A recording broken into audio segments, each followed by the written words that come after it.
பெரியவா சரணம். பெரியவா வானொலியின் மாலை நிகழ்ச்சிகள் ஆரம்பமாகின்றன. இன்றைய எமது நிகழ்ச்சிகள் நித்திய குரு பாதுகா பூஜா, ஸ்ரீ ரா கணபதி அவர்கள் எழுதிய புத்தகத்தின் ஒளிவடிவம், ஆன்மீக உரை, மகா பெரியவா மகிமை, உபன்யாசம். பெரியவா சரணம். பெரியவா சரணம். அடுத்த நிகழ்ச்சி நித்திய குரு பாதுகா பூஜை. शुक्लां भरदरं विष्णुं शशिवर्णं चतुर्भुजं प्रसन्नवदनं ध्यायेत् सर्वविघ्नोपशान्तये। ममोपात्त समस्त दुरितक्षयद्वारा श्री परमेश्वर प्रीत्यर्थं गुरुप्रसाद सिद्ध्यर्थं गुरुप्रीत्यर्थं गुरुपादपूजाम् अद्य करिष्ये। गुरुर्ब्रह्मा गुरुर्विष्णुर्गुरुर्देवो महेश्वरः गुरुः साक्षात् परब्रह्म तस्मै श्रीगुरवे नमः। अपार करुणासिन्धुं ज्ञानदं शान्तरूपिणं श्रीचन्द्रशेखरगुरुं प्रणमामि मुदान्वहम्। सदाशिवसमारम्भां शङ्कराचार्यमध्यमाम् अस्मदाचार्यपर्यन्तां वन्दे गुरुपरम्पराम्. எல்லோரும் குருவை பெரிவாளை தியானம் பண்ணிண்டு அர்ச்சனை பண்ணுவோம். அஷ்டோத்திரம். பெரியவா அஷ்டோத்திரம் பல அஷ்டோத்திரங்கள் இருக்கு. அதுல எளிமையா சுலபமா எது இருக்கோ அதை நான் இப்ப சொல்றேன். எல்லோரும் இதை கேட்டுண்டே திருப்பி சொல்ல முடிஞ்சுவா சொல்லி சொல்லி பெரிவாளுக்கு பாதத்துல ஒவ்வொரு புஷ்பத்தை அர்ச்சனை பண்ணலாம். ओम श्री कांची कामकोटि पीठाधीश्वराय नमः। श्रीमत् चंद्रशेखरेन्द्र सरस्वती गुरुभ्यो नमः। संन्यासाश्रम शिखराय नमः। काषाय दंडधारिणे नमः। सर्वपीठापहारिणे नमः। स्वामिनाथ गुरवे नमः। करुणासागराय नमः। जगदाकर्षण शक्तिमते नमः। सर्वचराचर हृदयस्थाय नमः। ओम भक्त परिपालक श्रेष्ठाय नमः। धर्म परिपालकाय नमः। श्री जयेन्द्र सरस्वत्याचार्याय नमः। श्री विजयेन्द्र सरस्वती पूजिताय नमः। शिवशक्ति स्वरूपाय नमः। भक्ताभीष्ट प्रदायकाय नमः। ब्रह्मण्य पोषकाय नमः। ब्रह्म विष्णु शिवैक्य स्वरूपाय नमः। कांची क्षेत्रवासाय नमः। कैलाश शिखरवासाय नमः। स्वधर्म परिपोषकाय नमः। चातुर्वर्ण संरक्षकाय नमः। लोकरक्षण संकल्पाय नमः। ओम ब्रह्मनिष्ठापराय नमः। सर्वपापहराय नमः। धर्मरक्षक संतुष्टाय नमः। भक्तार्पितधन स्वीकर्त्रे नमः। सर्वोपनिषत् सारज्ञाय नमः। सर्वशास्त्रगम्याय नमः। सर्वलोक पितामहाय नमः। भक्ताभीष्ट प्रदायकाय नमः। ब्रह्मण्य पोषकाय नमः। नानाविध पुष्पार्चितपताय नमः। रुद्राक्ष क्रीडधारिणे नमः। भस्मोद्दोलित विग्रहाय नमः। सर्वज्ञाय नमः। सर्वचराचर व्यापकाय नमः। अनेक शिष्य परिपालकाय नमः। मनश्चाञ्चल्य निवर्तकाय नमः। अभयहस्ताय नमः। भयापहाय नमः। यज्ञपुरुषाय नमः। यज्ञानुष्ठान रुचिप्रदाय नमः। यज्ञसम्पन्नाय नमः।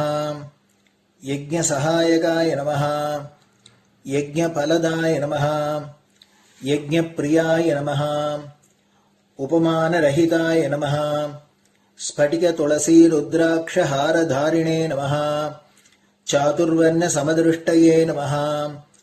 ऋग्यजुस्साम अथर्वणादि चतुर्वेद संरक्षकाय नमः।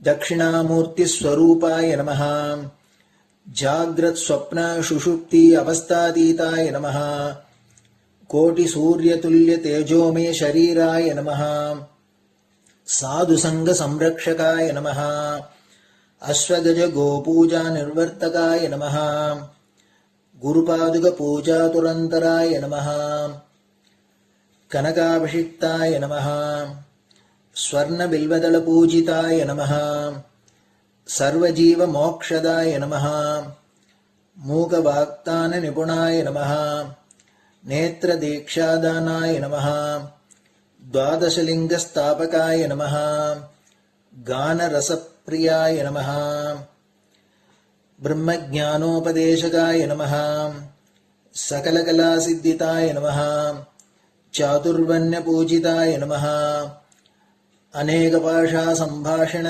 कोविताय नमः अष्टसिद्धिप्रदायकाय नमः ओम श्री शारदामठसुस्थिताय नमः नित्यान्नदानसुप्रीताय नमः प्रार्थनामात्रसुलभाय नमः पादयात्राप्रियाय नमः नानाविधमतपण्डिताय नमः श्रुतिस्मृतिपुराणज्ञाय नमः देवयक्षकिन्नरकिंपुरुषपूज्याय नमः श्रवणानन्दकरकीर्तये नमः दर्शनानन्दाय नमः अद्वैतानन्दभरिताय नमः अव्याजकरुणामूर्तये नमः शैव वैष्णवादिमान्याय नमः श्रीशङ्कराचार्याय नमः दण्डकमण्डलोहस्ताय नमः वीणामृदङ्गसकलवाद्यनाथस्वरूपाय नमः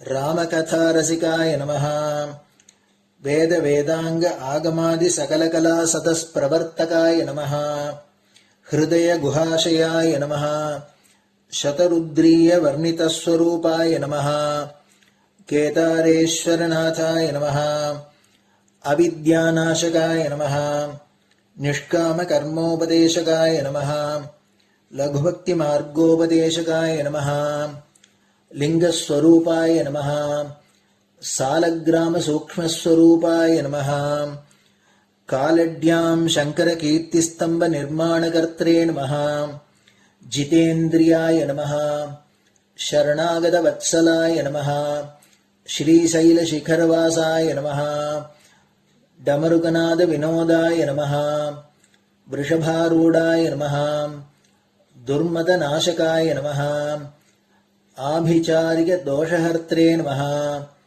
मिताहाराय नमः मृत्युविमोचकशक्त्याय नमः श्रीचक्रार्चनतत्पराय नमः दासानुग्रहकारकाय नमः अनुराधानक्षत्रजाताय नमः सर्वलोकख्यातशीलाय नमः वेङ्कटेश्वरचरणपद्मषट्पदाय नमः श्री महात्रिपुरसुन्दरी समेत श्री चन्द्रमौलीश्वर पूजाप्रियाय नमः श्रीमच्चन्द्रशेखरेन्द्र सरस्वती सद्गुरु परब्रह्मणे नमः गुरुभ्यो नमः परमगुरुभ्यो नमः परमेष्टिगुरुभ्यो नमः परात्परगुरुभ्यो नमः गुरुपरम्पराभ्यां नमः गुरुपादुकाभ्यां नमो नमः.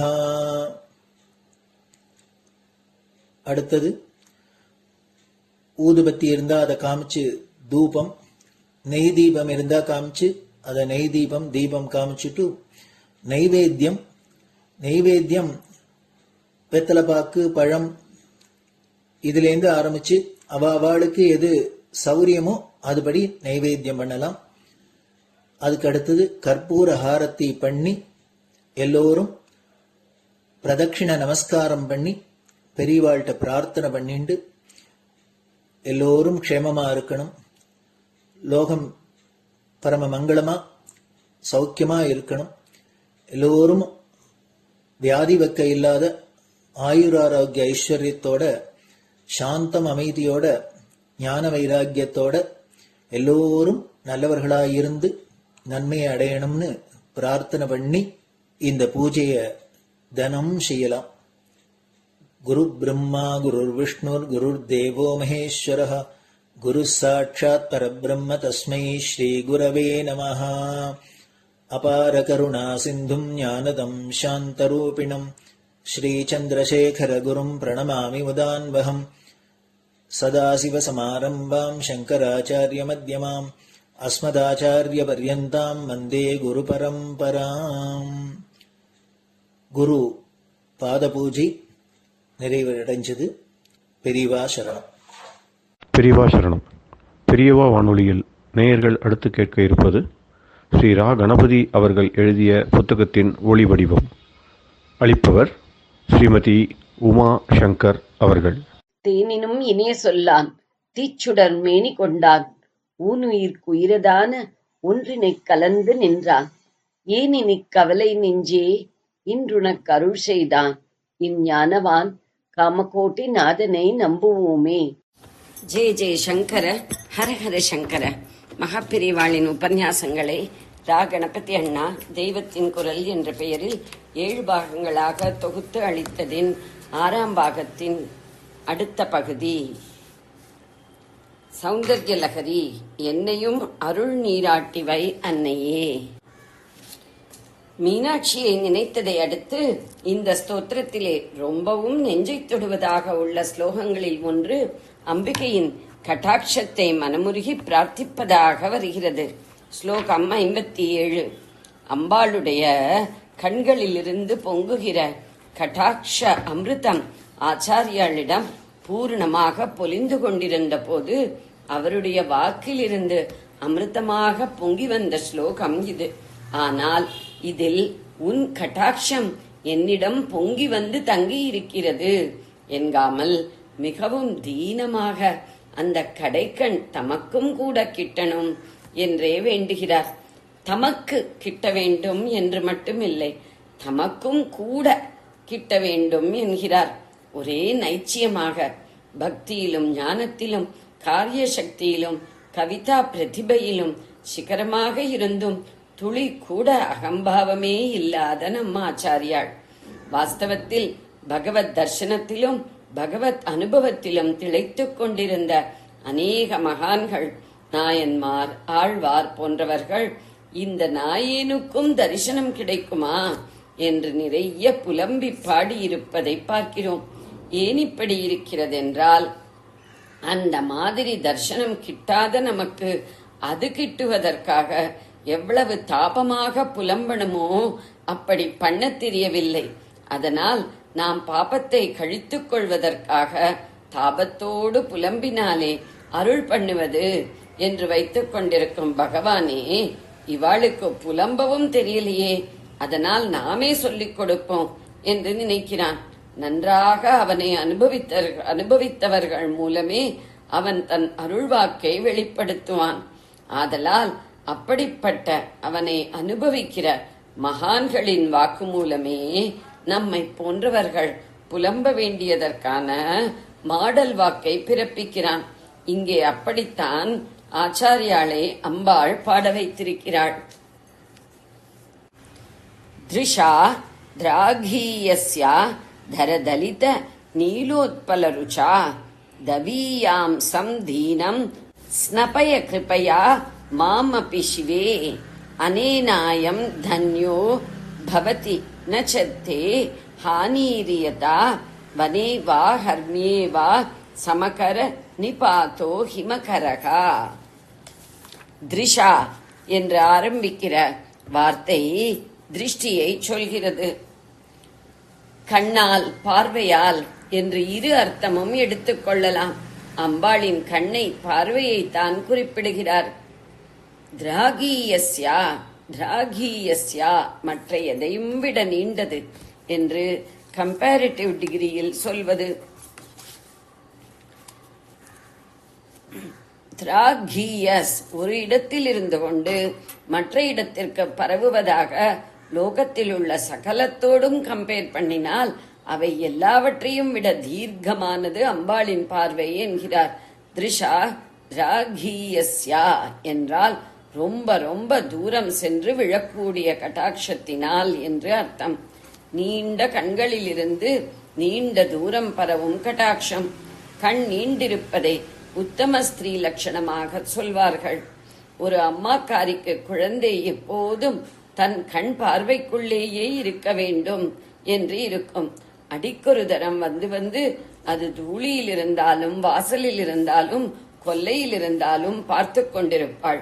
அம்பாளுக்கு பிரபஞ்சத்தில் இருக்கும் எல்லா பிராணிகளும் குழந்தைகள், கைக்குழந்தைகள் தான்.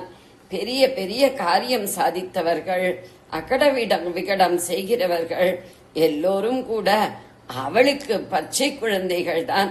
ஒரு தாயார்காரி பச்சை குழந்தையை தன் பார்வைக்குள்ளேயே வைத்துக் கொள்வது போல பிரபஞ்சத்தில் உள்ள மிருகங்கள், பட்சிகள், புல், பூண்டு என்ற அத்தனை பச்சை குழந்தைகளையும் தன் பார்வைக்குள் அவள் வைத்துக் கொண்டிருக்கிறாள். அதாவது அவளுடைய திருஷ்டி பிரபஞ்சத்தின் கோடி வரை வியாபித்திருக்கிறது. அந்த கோடி எங்கே இருக்கிறது? பிரபஞ்சத்துக்கு எல்லையே இல்லை. கேலக்சி, நெபுலே, அதாவது நட்சத்திர கூட்டங்கள், நட்சத்திரமாக கூட ரூபமாக தெரியாத மூட்டங்கள் என்று அது பாட்டுக்கு முடிவே சொல்ல முடியாதபடி இருக்கிறது என்று சயின்டிஸ்டுகள் சொல்கிறார்கள். எல்லையற்ற இந்த பிரபஞ்சம் அம்பாள் பார்வைக்குள் இருக்கிறது என்றால் அந்த பார்வையும் எல்லையில்லாதது என்றுதான் அர்த்தம். அது ரொம்ப ரொம்ப நீண்டு கொண்டே போய் பிரம்மாண்டத்தின் அத்தனை குழந்தைகள் மேலும் விழுகிறது. திராகீயஸ்யா, லோகம் முழுக்க விழுகிறது என்பதால் அது தகுதி பார்க்கவில்லை என்றாகிறது. சரி, இது அதனுடைய குண விசேஷம், ரூப விசேஷம். ரூப சம்பத்தி எப்படி இருக்கிறது? தரதலித நீலோத்பல ருச்சா. ருச்சி என்றால் நாம் வாய் என்ற இந்திரியத்துக்கான டேஸ்ட் என்று வைத்துக் கொண்டிருக்கிறோம். சம்ஸ்கிருதத்தில் இந்த அர்த்தம் இருந்தாலும் முக்கியமாக கண் என்ற இந்திரியத்துக்கான ஒளியைத்தான் ருச்சி என்பது குறிக்கிறது. ஹேமாம்புஜ ருச்சிஹி என்று முன்னே ஸ்லோகம் 48 சொன்ன போதும் அம்பாளுடைய லலாட்ட நேத்திரம் தங்க தாமரையின் பிரகாசத்தோடு கூடினது என்ற அர்த்தத்திலேயே வந்திருக்கிறது. அங்கே தரதளித ஹேமாம்புஜ ருச்சிஹி என்று போட்ட மாதிரியே இங்கே தரதளித நீலோத்பல ருச்சிஹி என்கிறார். அக்னியாக ஜொலிக்கும் நெற்றிக்கண் ஹேமாம்புஜம், மற்ற இரு கண்களும் நீலோத்பலம். 2 லகாரங்களுடன் நீலோத்பலம் என்கிற போதே மிருதுவாயும் மதுரமாயும் இருக்கிறது. லலிதா என்கிற போதும் இப்படியே இரட்டை லகார விசேஷம் இருக்கிறது. ஒரு நகை செய்கிற போது சின்ன கல், பெரிய கல், பச்சை கல், சிவப்பு கல் என்று பார்த்து பார்த்து பொறுக்கி பொறுக்கி வைத்து இழைப்பது போல வார்த்தைகளை அந்தந்த இடத்துக்கு பொருத்தமாக சப்த விசேஷம், அர்த்த விசேஷம், சப்த விசேஷத்தின் மூலமே அர்த்த விசேஷம் என்று வைத்து இழைப்பதுதான் உத்தம கவிலட்சணம். திருவாரூரில் மூலஸ்தான அம்பாளுக்கு நீலோத்பல அம்பா என்றே பெயர். தனி சந்நிதியாக அங்கே கமலாம்பாள் விசேஷம். கமலம், தாமரை என்று தெரிந்திருக்கும். நீலோத்பலம் என்பது கருங்குவளை. வெறுமனே உத்பலம் என்றால் குவளை மலர், நீல என்று சேர்த்தால் கருங்குவளை என்றாகும். பொதுவாக சம்ஸ்கிருதத்தில் நீலம் என்றால் ப்ளூ, கிருஷ்ண என்றால் கருப்பு என்று பிரிக்காமல் நீலம் என்பதே கருப்பு என்ற அர்த்தத்தில் வரும். இங்கே மாத்திரம் கருங்குவளை என்பது நிஜமாகவே நீல உட்பலமாகத்தான் இருக்கிறது. தமிழில் கரும் என்று வருகிறது போல கருப்பாக இல்லை. செந்தாமரையில் பளிச்சென்ற பிரகாச அழகு என்றால் கருங்குவளைக்கு குளிர்ந்த பிரகாச அழகு அலாதியாயிருக்கிறது. பார்த்தாலே கண்ணுக்கு ஜில் என்றிருக்கும். அந்த நீலோத்பலம் காற்றிலே ஆடி ஆடிக்கொண்டு ஓடையின் ஜலத்துளிகளோடு சேர்ந்து குளிர்ச்சியாக இருக்கும். கருணையில் நனைந்த அம்பாளுடைய 2 கண்களும் ஜலத்தில் நனைந்த நீலோத்பலம் மாதிரி பரமஹித சீதளமாக லோகம் பூராவையும் கட்டாட்சிப்பதற்காக ஜகத்தின் 1 கோடிக்கு மறுகோடி ஆடியபடி இருக்கின்றன. நீலோத்பலம் போல உருவமைப்பு, அதே நீல நிறமான விழி நீளமாக இருப்பதோடு அது மாதிரியே நீளமாகவும் இருப்பது, அதிலுள்ளது போலவே குளிர்ச்சி, இப்படியும் அப்படியும் அசைவது, இத்தனை பொருத்தங்கள். ருஷா ஒளியால். இந்த ஒளி கண்ணை பறிப்பதல்ல, ஹேமாம்புஜத்தினுடையது போன்றதில்லை. இது கூசின கண்ணுக்கும் மருந்தாக இருக்கிற குளிர்ந்த நீல ஒளி. நீலோத்பலமான வல இட கண் பார்வையைத்தான் பிரார்த்திக்கிறார். ஹேமாம்புஜமான நெற்றிக்கண்ணுடையதே அல்ல. ஈஸ்வரன் நெற்றிக்கண்ணை திறந்தால் ஏற்படுகிற உத்பாதம் தெரிந்ததுதானே. அம்பாளுக்கும் நெற்றிக்கண் இருந்தாலும் அவள் அதை திறந்த விருத்தாந்தம் எதுவும் இல்லை. வெறும் நீலோத்பலம் என்காமல் தரதளித என்று அடைமொழி கொடுத்திருக்கிறார். தளிதம் என்றால் சின்ன வெடிப்பு விட்டு கொண்ட மாதிரி திறந்திருப்பது. இங்கே மலர்ந்த என்று அர்த்தம். நன்றாக கூம்பியுள்ள குவளை மீது சந்திரரஷ்மி பட்டவுடன் கூம்பியிருந்த அதை சட்டென்று ஒரு வேகம் கொடுத்து வெடிக்க வைத்து திறக்கிறது போல இதழ் விரிய ஆரம்பிப்பதால் தளித. தளிதவுக்கு தர என்ற அடைமொழி சேர்த்து மேலும் நகாஸ் பண்ணி இருக்கிறது. தர தளித. தர என்றால் கொஞ்சம் போலம், சிறிதளவு என்று அர்த்தம். தர தளித என்றால் கொஞ்சம் கொஞ்சம் மலர்ந்த. பூர்ணமாக மலர்ந்த நீலோத்பலத்தின் ஷேப் கண் மாதிரி இருக்காது. மூக்காக மொட்டாக கூம்பி இருக்கும் போதுதான் கண் ஷேப்பில் இருக்கும். முழு முக்கா என்றால் அப்படியும் இல்லை. கண்களை மூடிக்கொண்டிருந்தால்தான் முழுக்க முக்கு போல கூம்பிய குவளை போல் இருக்கும். அம்பாள் கண்ணை மூடுவதே இல்லை என்றுதான் பல தடவை சொல்லிவிட்டாரே. அவள் லோகம் பூராவையும் சதாவும் கட்டாட்சிக்கிறாள் என்கிற போது கண் எப்படி மூடியிருக்கும்? அப்படியானால் முழுக்க திறந்து முழித்து பார்ப்பதாக சொல்லலாமா?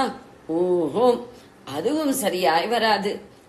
முழுக்க தெரிகிற மாதிரி பார்த்தால் அது கருணையாக இருக்காது. கோபத்திலேதான் முழு கண்ணையும் திறந்து முழிப்பது. கருணையிலே இமைகள் கொஞ்சம் மூடியும் கொஞ்சம் திறந்தும் உள்ளே இருக்கிற கண் தெரிந்தும் தெரியாமலும் இருக்க வேண்டும். சாந்தத்தில் அப்படியே மொழி உள்ளே சொருகிக் கொண்டு இழை எத்தனை தான் வெளியில் தெரியும், அல்லது பூராவாக மூடிக்கொண்டிருக்கும். கருணையில் பாதி திறந்து பாதி மூடிக்கொண்டிருக்கும்.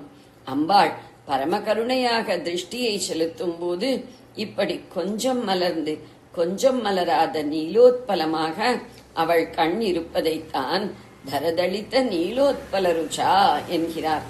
இந்த நிலையில்தான் புஷ்பத்துக்கு சூக்ஷ்ம அழகு ஜாஸ்தி. உள்ளே என்னமோ இருக்கு, அதை காட்ட மாட்டேன், காட்டாமலும் அடியோடு விட்டுட மாட்டேன். பாதி காட்டியே இன்னும் என்ன இருக்கோன்னு ஆர்வப்பட பண்ணுவேன் என்று புஷ்பம் இருக்கிற சுவாரஸ்யமான புதிரான நிலை அது. ஒரு கவிதையிலும் கவி இப்படித்தானே கொஞ்சம் சொல்லி கொஞ்சம் சொல்லாமல் விட்டு ரசம் உண்டாக்குகிறான். நீலோத்பல தளங்களை பார்த்தால் அது உள்ளே ஆரம்பிக்கிற இடத்துக்கு போக போக நீலம் குறைந்து வெள்ளையாக தெரியும். நல்ல செந்தாமரையில் கூட தளம் தளமாக விழுந்திருப்பதை எடுத்து பார்த்தால் ஒரு பாதிக்கு கீழ் வெளுக்க ஆரம்பித்து அடியில் சிவப்பே இல்லாமல் தான் இருக்கிறது என்று தெரியும். ஆகையால் சில்க் மாதிரி எண்ணெய் தடவி பாலிஷ் போட்ட மாதிரி நல்ல நீலமாக மாத்திரமே ஒரு நீலோத்பலம் தெரிவது. அது கொஞ்சம் மலர்ந்த ஸ்திதியில்தான். நன்றாக மலர்ந்து விட்டால் வெளுப்பு தெரிய ஆரம்பித்துவிடும். அம்பாள் கண்விழியோ பூராவுமே நீலம். அது எங்கேயும் சாயம் போய் விழுக்கிறதில்லை. இதனாலும் தளித மலர்ந்த என்பதற்கு தர கொஞ்சம் பூரா இல்லை என்று அடைமொழி போட்டது யுக்தமாயிருக்கிறது. ருச்சா ஒளியினால் காந்தியினால் சிறிதே மலர்ந்த கருங்குவளையின் காந்தியுள்ள உன் தீர்க்கமான திருஷ்டியினால் என்று முதல் வரிக்கு அர்த்தம். தீர்க்க திருஷ்டி, தீர்க்க தர்சனம் என்று நாம் சொல்லும்போது டைம்த்தில் ரொம்ப தூரம் போய் இறந்த காலம் வருங்காலம் எல்லாம் அறிவதை குறிப்பிடுகிறோம். இங்கே ஸ்பேஸில் ரொம்ப தூரம் போய் பிரபஞ்சம் முழுதையும் அம்பாளின் திருஷ்டி வியாபிப்பதை சொல்கிறார்.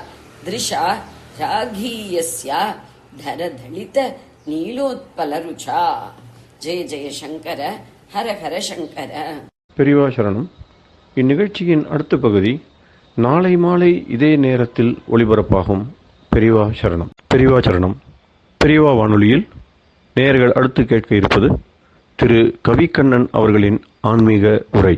பெரியவா சரணம். ராம் ராம். ஸ்ரீ குருப்யோ நம. ஜெய ஜெய சங்கர ஹர ஹர சங்கர. பெரியவா வானொலி நேயர்கள் அனைவருக்கும், மகா பெரியவாவுடைய பக்தர்கள் அனைவருக்கும் அடியேன் கவிக்கண்ணனின் அன்பு கலந்த நல்வாழ்த்துக்கள். ராம் ராம். ஜெய ஜெய சங்கர ஹர ஹர சங்கர. ஸ்ரீ குருப்யோ நம.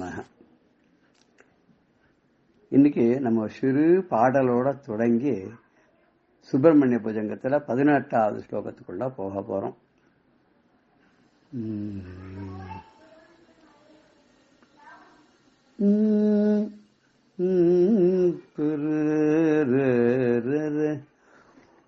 உந்தனை பாடிட எந்தனு கருள்வாய், உந்தனை பாடிட எந்தனு கருள்வாய், இந்திரன் வணங்கும் ஈசனே குகனே, உந்தனை பாடிட எந்தனு கருள்வாய், இந்திரன் வணங்கிடும் ஈசனே குகனே, உந்தனை பாடிட எந்தனு கருள்வாய், எந்தன் மனகுகை இருட்டினை விலக்கியே, எந்தன் மனகுகை இருட்டினை விலக்கியே, உந்தன் அருளெனும் ஞான ஒளி தந்து, உந்தன் அருளெனும் ஞான ஒளி தந்து, உந்தனை பாடிட எந்தனு கருள்வாய், வாராய் குழந்தாய் என உந்தனை கரம் நீட்டி, வாராய் குழந்தாய் என உந்தனை கரம் நீட்டி, பாராயன் கண்ணே என பரசிவன் தான் அழைக்க, பாராய் என் கண்ணே என பரசிவன் தான் அழைக்க, சீராய் தாய் மடிவிட்டு தந்தையை அடைந்தனை, சீராய் தாய் மடிவிட்டு தந்தையை அடைந்தனை, தாராய் உன் அருளமுதை தயவுடன் நீ எனக்கே, தாராய் உன் அருளமுதை தயவுடன் நீ எனக்கே, உந்தனை பாடிட எந்தனு கருள்வாய், இந்திரன் வணங்கிடும் ஈசனே குகனே. இதுல உன்னை பாடத்துக்கு நீ என்ன அருள் பண்ணு, என்னோட மன குகையில் இருக்கக்கூடிய இருட்ட விளக்கத்துக்கு நீ வந்து உட்கார்ந்துட்ட, அந்த ஞான ஒளினால இருட்டெல்லாம் போய் பிரகாசம் ஆயிடும் இல்லையா. அதனால எப்படி வரணும் தெரியுமா, உன் அம்மா மடியில் நீ உட்கார்ந்துட்டு சிரிச்சு விளையாடுன்னு இருக்கும்போது பக்கத்துல இருக்கிற பரமேஸ்வரன் வந்து 2 கையும் நீட்டி கண்ணே வாடாப்பா அப்படின்னு சொன்னோன்னா தாவி போய் அவர் மடியில உட்கார்ந்துட்ட இல்லையா, அவர் உன் உச்சி முகந்தார் இல்லையா, அவருக்கு சந்தோஷத்தை கொடுத்தா இல்லையா. அது மாதிரி உன்னோட அருளை முதல் எனக்கும் தயவோடு நீ தரணும். வேற ஒன்னும் நான் உன்னை கேட்கல, உன்னை பாடிண்டே இருக்கணும், அதுக்கு நீ என்ன அருள் பண்ணுவாய். இந்த பாட்டுல சொன்னோமோ அதே நம்ம எங்கேருந்து எடுத்திருக்கோம் அப்படின்னாக்க, இந்த பாடலுடைய கருத்தை வந்து நம்ம எடுத்திருக்கிற 18வது ஸ்லோகமான சுப்பிரமணிய புஜங்கத்துல ஆச்சாரியர்னு சொல்றாரு. இப்ப நம்ம பார்க்க போறோம். இகாயாகி வத்சேதி ஹஸ்தன் பிரசர்யா வயத்யாதரா சங்கரே மாதுரங்காத் சமுத்பத்ய தாத்தம் சயந்தம் குமாரம் ஹராஸ்லிட்ட காத்திரம் பஜே பாலமூர்த்திம்.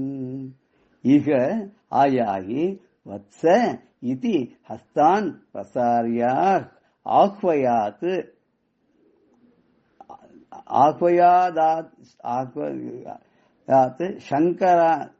சங்கரே மாதுரங்காத் ஹஸ்தான் பிரசாத்யாத் ஆஹ்வத்யாதராச்சங்கரே மாதுரங்காத். அது சேர்த்து படிக்கும்போது கரெக்டா வரும். ஈகாயாகி வஸ்தேதி ஹஸ்தான் பிரசார்யா ஆஹ்வத்யாதராச்சங்கரே மாதுரங்காத். அப்படி படிக்கச்சா கரெக்டா வரும். சமுத்பத்ய தாத்தம், சம் உற்பத்திய தாத்தம் ஸ்ரயந்தம் குமாரம். சமுத்பத்திய தாத்தம் ஸ்ரயந்தம் குமாரம். தாத்தம்னு அப்பாவுடைய மடிய, உற்பத்தி அடைந்த அந்த ஸ்வயந்தம் குமாரம் அடைந்து அங்க அவருக்கு சந்தோஷத்தை அளித்து அவர் மடியிலே விசேஷமாக விளங்கக்கூடிய குமாரம் அந்த பிள்ளையை இப்படி ஹரா சிருஷ்ட காத்திரம்னர். ஹரன் பரசிவனாலே ஆலிங்கனம் செய்யப்பட்டு மகிழ்ச்சி அடையப்பட்டதான அப்பேற்பட்ட பாலமூர்த்தி, அந்த சிறு குழந்தையாக விளங்கக்கூடிய அந்த பாலமூர்த்தியாக விளங்கக்கூடிய குமார சுவாமியை பஜே நான் பஜிக்கிறேன் அப்படிங்கிறார். அது எப்படி ஒரு அழகான அவர் எப்படி சொல்றார் பார்த்தீங்கன்னாக்க, இந்த ஸ்லோகத்தை யாரெல்லாம் சொல்றாளோ அவளுக்கு பெரும் மகிழ்ச்சி கிடைக்கும்ங்கிறார். நிறைய பேர் இந்த குழந்தை இல்லாதவாள்லாம் கூட இந்த ஸ்லோகத்தை சொன்னா அந்த முருகனுடைய அருளால அவளுக்கு குழந்தைகள் கிடைக்கும் அப்படின்னு சொல்றா. அப்ப அவள் குழந்தைகள் அடைந்து அவளுடைய குழந்தைகள் இந்த மாதிரி தாயாருடைய மடியில விளையாடிட்டு இருக்கும்போது அப்பா குட்டி இங்க வாடாக்குன்னு அப்படின்னு 2 கையை நீட்டி கூப்பிட்ட உடனே அந்த குழந்தை தாவி போய் அப்பாவோட மடியில உட்கார்ந்துட்டு அப்பா மூஞ்சியை பார்க்கச்ச அந்த சிரிப்புல கோடித்துக்கும் குழந்தை முகத்தை பார்த்தா போகும் சொல்ற மாதிரி பார்த்தோன்னா நாம ஆனந்தம் கிடைக்கிறது இல்லையா? இந்த ஆனந்தத்தை தான் வர்ணிக்கிறார் ஆதிசங்கர பகவத்பாதார்.